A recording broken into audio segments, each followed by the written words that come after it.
In various aspects, Japan is renowned for its achievements, but there is one statistic that stands out and sets it apart from other countries. Even though it's one of the most densely populated nations, it has an almost negligible rate of people living on the streets. While countries like the United States grapple with a growing number of homeless individuals, Japan seems to have cracked the code of a social challenge that, for many, appeared unsolvable. However, when you peel back the headlines and delve into the reality, the picture is not as idyllic. The apparent feat conceals a dark truth about the challenges of Japanese society and the less visible aspects of the issue. How did Japan achieve this milestone of almost no residents living on the streets, and why might this not be cause for celebration? Let's delve into the hidden side of how Japan addresses the issue of homelessness.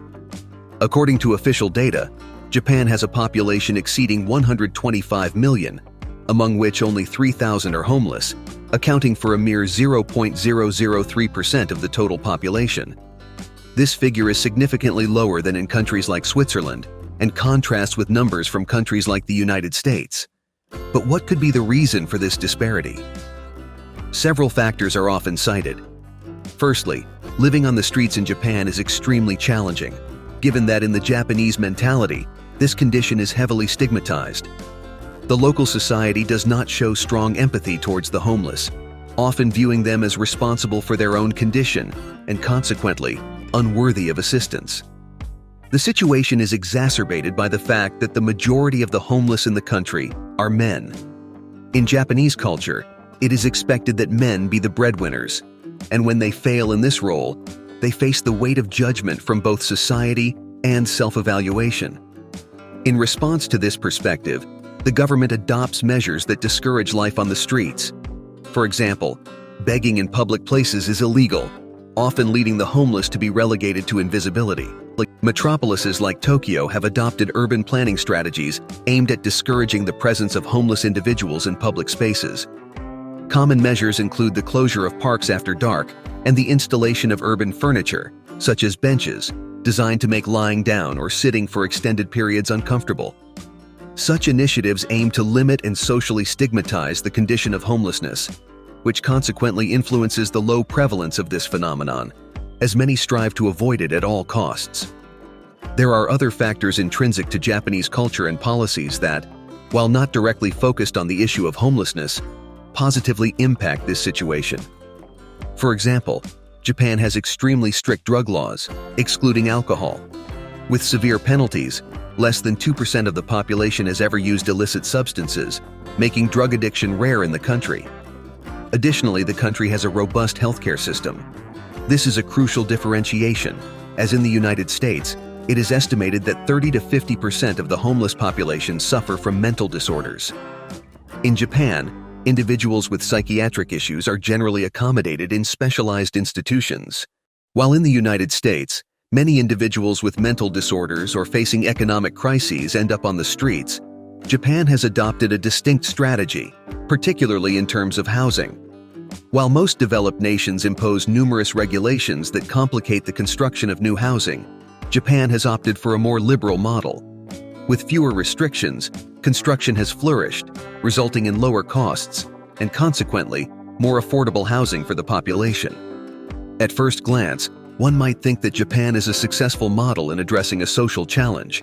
However, the reality is more complex. Despite official figures, there are many in Japan who live on the margins, invisible to government records. But how did we arrive at this scenario?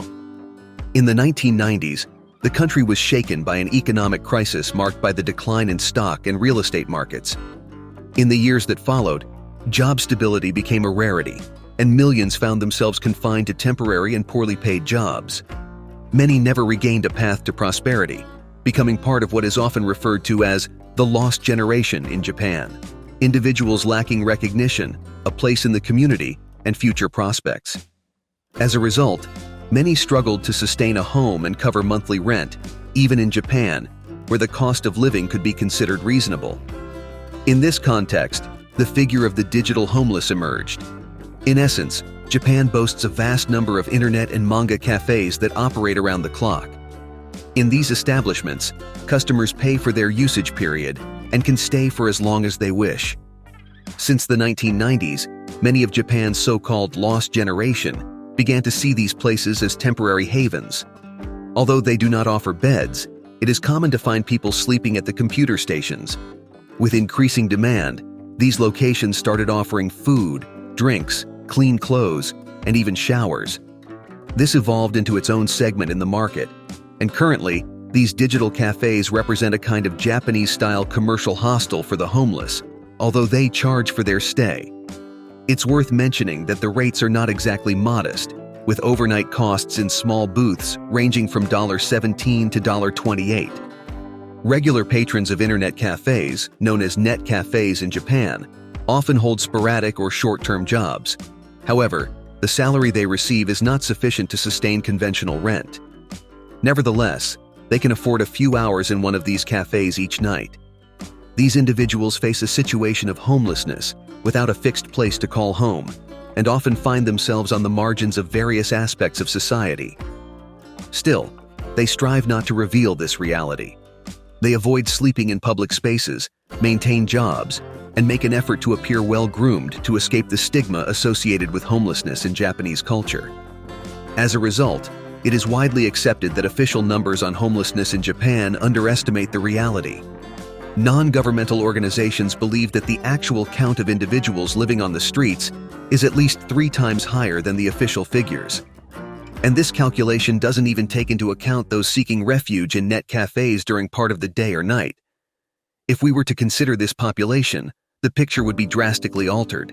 In 2020, data suggested that more than 15,000 individuals were residing in internet cafes in Tokyo, a number 5 times higher than the officially registered homeless population across Japan.